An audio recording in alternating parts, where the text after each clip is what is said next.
know about your talk with Miranda. You do? She sent me a Priority 1 dispatch right after your conversation. I'm happy for you. Both of you. Thanks. But I'm only going to tell you this once. Don't screw this up. Because I would be very unhappy if you tried this out and then, I don't know, 6 weeks or 6 days later, I have to start splitting holidays between the two of you. All because things went south and you're not on speaking terms. That just isn't gonna work for me. And I know you'll respect that.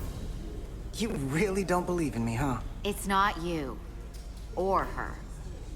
Just running the numbers, and things don't work out more often than they do. I like my friends, and I like our group. I don't want to lose that. Is that thing done? Yeah, it's wrapping up. Let's see. The relays along the primary EPS are blown. The backup relays are all intact. An EPS overload from the warp drive could cause that. But how did the shuttle end up dead in the water? Huh. Well, maybe the ship's data recorder can tell us something.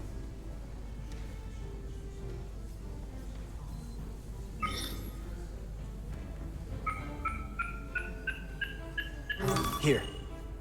They were only about 8 minutes from their plotted warp point. No faults, just those warnings. What are they?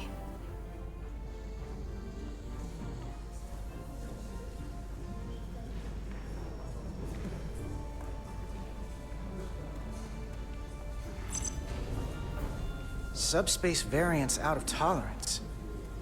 What does that mean? It means the main navigation array lost sight of space somehow. Will the array going offline cause that? Yes, but it should have also thrown a fault code. The warp field became inverted suddenly. I've seen this happen when the center warp coil cracks. A cracked warp coil throws a fault code. Still, we should take a look.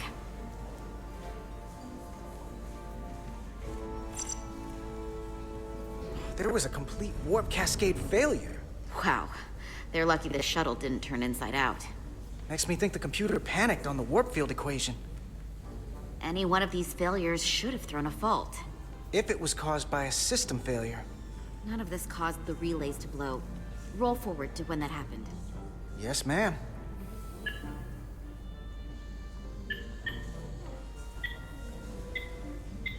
So here, they take a moment to get their bearings and they attempt to re-engage the warp drive. There. That's the relays blowing.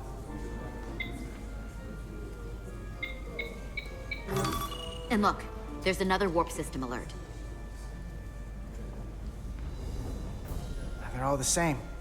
Subspace variance out of tolerance, or warp inversions. Finally, there's a complete warp cascade failure. Then it's one of two things. Either a warp coil is cracked, or the navigation array is offline. That makes sense. Divide and conquer. You want to check the warp coils or the navigation array? I'll check the other. Let's not overcomplicate this. One of these systems is likely broken. I'll check the nacelles for a cracked coil.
checked every coil on the port nacelle for imbalances.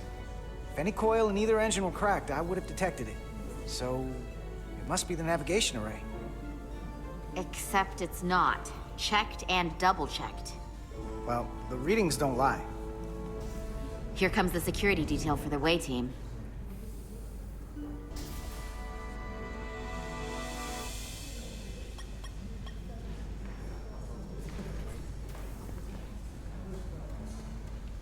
Hey. I'm not here. We're escorting the negotiating team to the surface as soon as they come down from the bridge. I don't want to interrupt some important work. I was just hoping to see you before I go. The captain and the others will be here any minute now.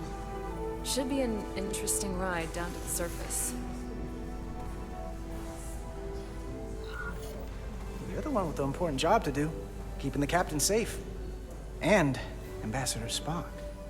It doesn't always feel that way. Baking in the hot sun, standing guard next to an empty shuttlecraft. But it has its moments. Hey, Maris. Aren't these those button pushers you're always hanging out with? And you're the phaser jockeys we always beat in Parisi squares, right? All aboard for Hotari! That another one of the captain's railroad things? Gotta be. I just usually zone out by the time he gets to the whole, steam engines were the warp drives of their day part. Catch y'all later. You don't want to miss your train. I do have to go.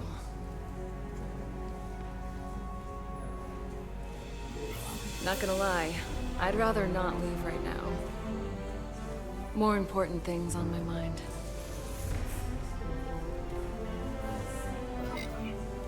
Do me a favor. Come back safe. Deal.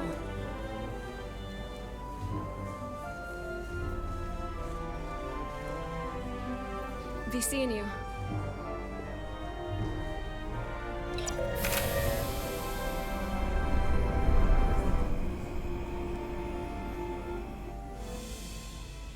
Etzelarda Diaz. If you could float back down to reality, we still have a ways to go. Right, where were we? So, the warp coils in the navigation array are fine, but the nav computer doesn't seem to think so. I'm out of ideas short of field stripping the shuttle from bow to stern. You wanna take this out of the shuttle and throw it on the bench? Oh, real hands-on maintenance. I like it. Okay, the nav computer is patched into the ship. The ship's computer can double-check our work. If the shuttle's nav computer is putting out false data, we'll know it. Let's run through the shuttle's logs again. Running now.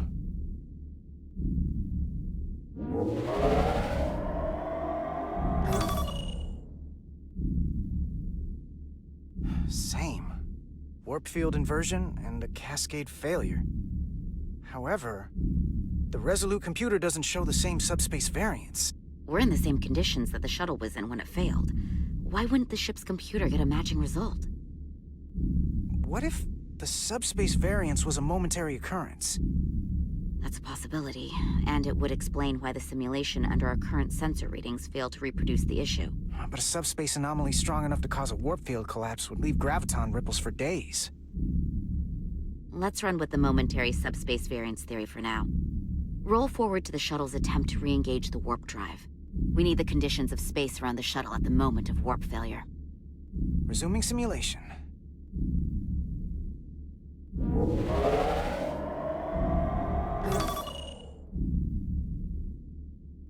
Error in warp field calculation. Cochrane formula variables are out of range. That right there. Take the shuttle sensor data from that moment. Computer, why did the warp field calculation fail?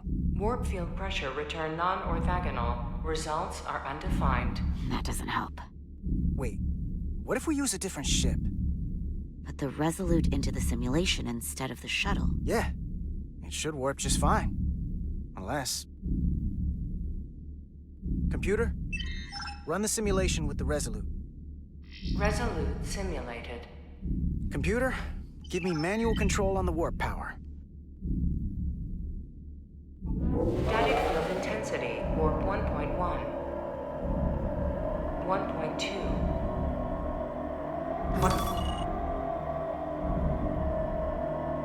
1.3. Warp pressure is destabilizing. Error in warp field calculation. The warp drive has experienced a system-wide cascade failure. Warp field collapsed. Subspace variance is out of tolerance. Cochrane formula results are undefined. Bingo. What-o? The same moment when the shuttle failed to warp, so did the ship. Whatever happened to the shuttle just happened to us. The Resolute will not sustain warp. We can't leave Hotari space.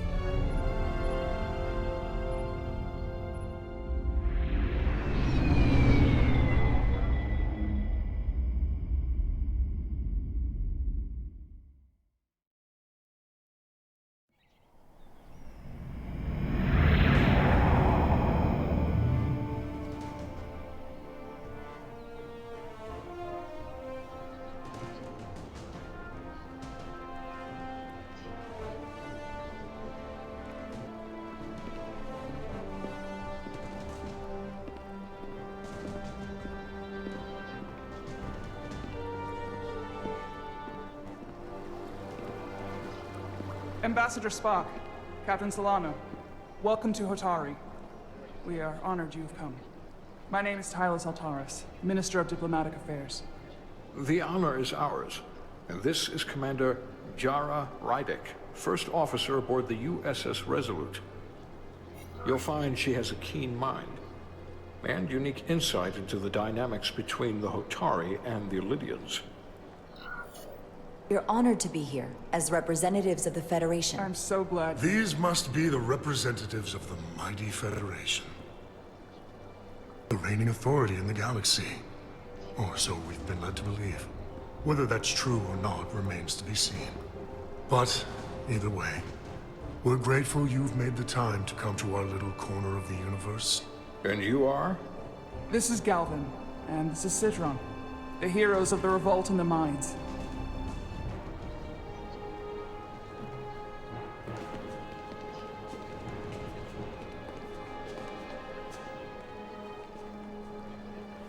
Let's hope this is the last time we ever have to come here. If you'll excuse me.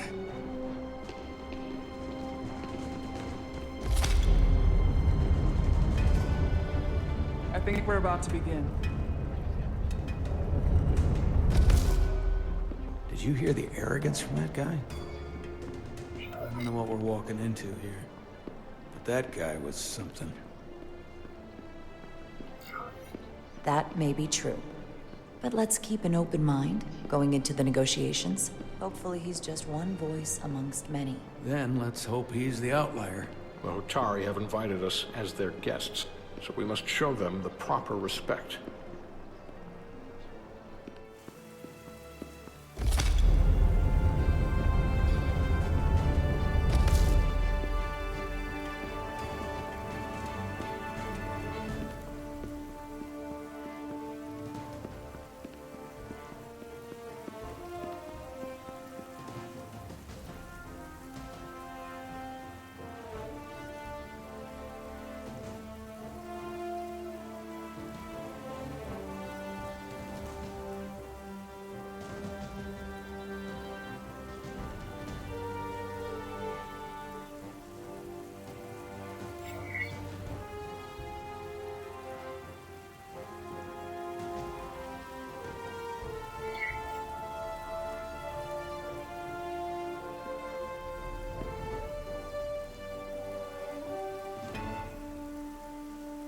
Ambassador Spock, welcome to Hotari Prime. The honor is mine, Your Majesty. That the Federation would send one of their most respected representatives is not only an honor to the Hotari people and their queen, but a recognition of our stature and importance. Let's get on with it, shall we? With all due respect to the Federation and their ambassador, they have no authority here. We are not members of their alliance. We are not subject to their rule, nor yours. We demand the immediate return of all mining operations to Elydian control, as it has been for centuries and will be for centuries more. That has always been our understanding. That understanding has changed. Then you invite war. And if you cannot remain silent, you will be silenced. But his point is well taken. What is the Federation's interest in this matter? Perhaps you would have us trade one oppressor for another? The Federation remains neutral. Our only interest is the peaceful resolution of this conflict. We are here at your request, Your Majesty. For now. I'm trying to keep an open mind here, but it's not easy. I thought they wanted us here. Was there something you wanted to say, Captain? Oh, no. My apologies. And what about the Kobliad? She's not She part can of... speak for herself, can't she? Then let her.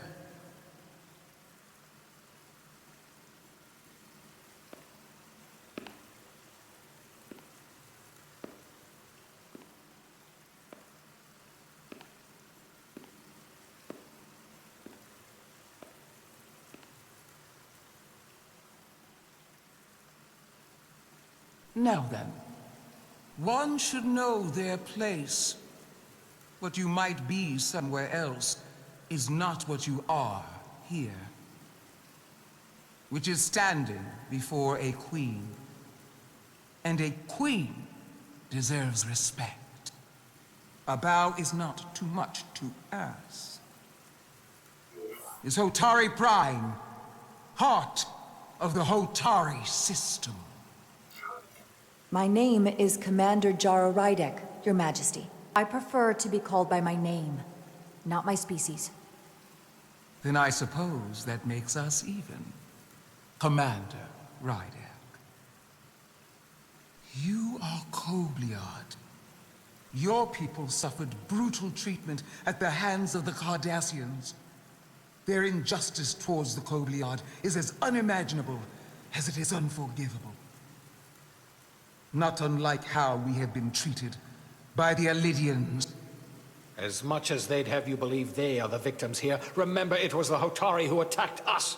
Hundreds of innocent Elydians were slaughtered without mercy in those mines. The blood is on their hands, not ours. Quiet!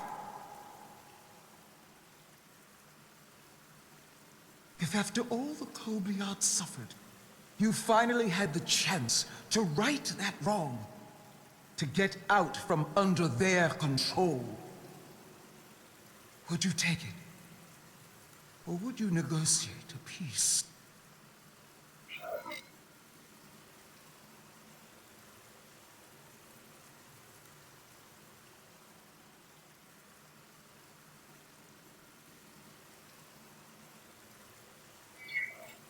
If the opportunity presented itself, and I wish that it had, more than you can know, then I would right the wrong without hesitation.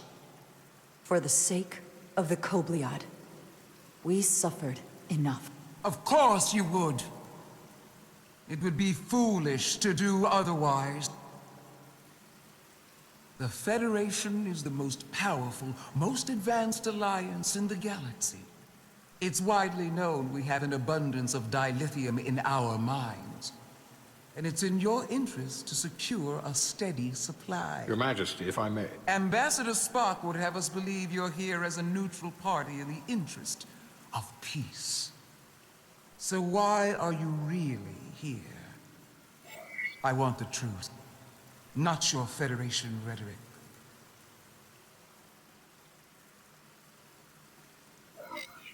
As Ambassador Spock has said, we've come seeking a peaceful resolution to this conflict, and have no interest in your dilithium. I'm not nearly as naive as you must think. The Federation has done business with the Elydians for decades, which makes me question your motives. What they haven't said, but cannot deny, is a simple truth. The dilithium trade would not and will no longer exist without Elydian involvement. We created it for the benefit of everyone, especially the Hotari. We've given them warp technology. We've let them share in the profits. We've made their lives infinitely better than before dilithium was discovered. All of that goes away if the Federation turns a blind eye to their treachery. That is enough of your lies! The Hotari are quite capable of running the mines. We've done so for centuries. So tell me, who deserves control of the dilithium trade and the mines on Tau? Who should the Federation recognize? The Hotari or the Alidians? It can only be one or the other, not both.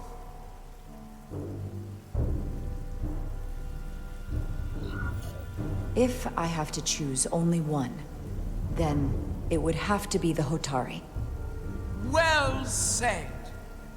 How could the just and wise Federation make any other choice? This is an outrage. The Federation has lost all credibility. The mines are ours. Lydia will not be deterred. We will take back our mines by any means necessary. Then you will see more blood spilled. I am more than willing to address your concerns, Your Majesty. Yours as well, Representative. And I suggest we could have a more productive conversation with a smaller group. Perhaps only the most essential representatives.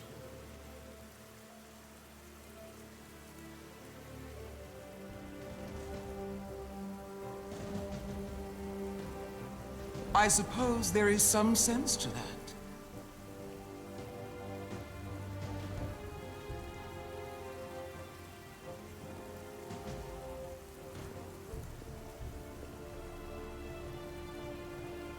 I hope we meet again, Jara Ryder.